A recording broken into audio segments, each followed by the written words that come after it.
Now with Mass Effect finally amongst the general public, at least for EA Access members for 10-hour trials for the Xbox One, PC, and of course the media who has had the game for about a week, getting ready to launch those reviews soon, I figured it's time to put this game to the test with a real-time benchmark and see exactly how it fares. Now when the recommended and minimum system requirements were revealed for Mass Effect Andromeda, it didn't seem too out of the ordinary, especially on how demanding games are getting in this generation. There's a lot more textures going into games, a lot more games are open world, and a lot of shit is going on to where you would warrant a higher system.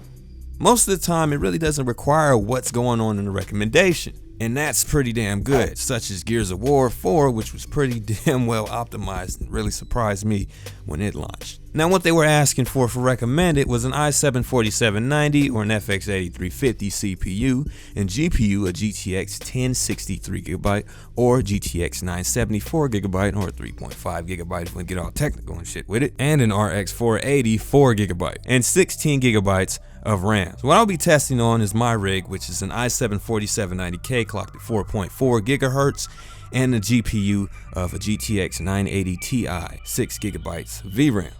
I know that's neither of those recommended cards, but you can at least, get an idea of how your card would perform, whether it be better or worse than the 980 Ti, and just pretty much average out how the game will do, and check out the optimization and all that shit.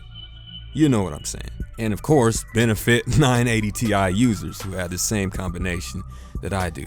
Now if you look to your top left corner, of course I have MSI Afterburn running, and this is being recorded with shadow play, so the frames per second right there are almost true to the exact of what the game would be if I wasn't recording at all, because shadow play really doesn't affect frame rate at all in any game.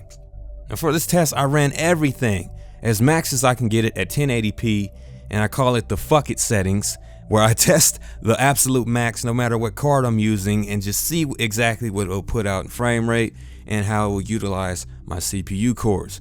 And I have to say, for being on completely ultra, the game did pretty damn well and it looks pretty damn optimized. Now I've only played around 2 hours of the game so far, at least 2 hours in I should say, and I'm on the first planet, which seems to be a really destroyed Earth that has a lot of thundering, plenty of textures in it. Shit looks like Goku and Frieza are somewhere on the other side of the planet just going after it during all this, and a lot of action going on. And I've been averaging around the mid-70s, which is pretty damn good for complete ultra with all anti-aliasing and everything, HBO plus, all that turned up.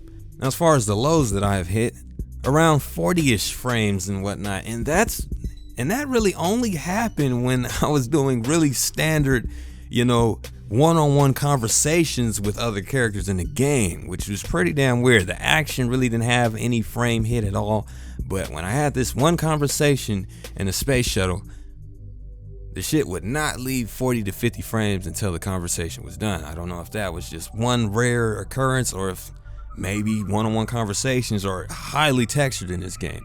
Who knows? Now as for the action and the motion and whatnot of this game, it fares pretty damn well with a 980 Ti at 1080p, which it should, because a 980 Ti is still a very, very, very good card, despite all the 10s releasing this generation.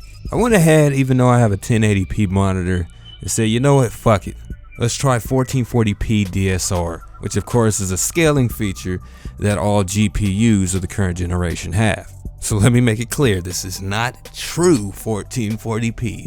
This is a scaled 1440p. So with that being said, I averaged around 52 frames per second doing this while still at complete max as far as the settings, with highs as high as 55 and lows really no lower than 40 itself. I feel like if you take off probably the anti-aliasing and a couple of other settings, you may be able to hit a constant 60 at 1440p with this card, at least scaled.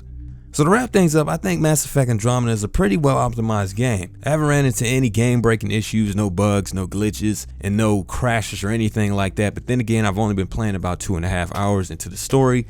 There's a lot more to see in this game. This game is massive. And I picked this planet because it's really detailed in texture, and I figured that would be a good stress for the GPU as well as the CPU, or a good enough stress to see exactly where we may be heading with this game as far as optimization. And so far so good. So if I helped you out at all in this video, please make sure you hit the like button, subscribe if you want to see more content, comedy, entertainment, walkthroughs, reviews, all that. I got it all, baby. We are 171 subs into this channel, and the channel is about a month and a half old. So any support will be appreciated. Share this video on Reddit, Facebook, Twitter, wherever, forums, wherever. This is the Tovega, also known as Life, and I'm out. Peace.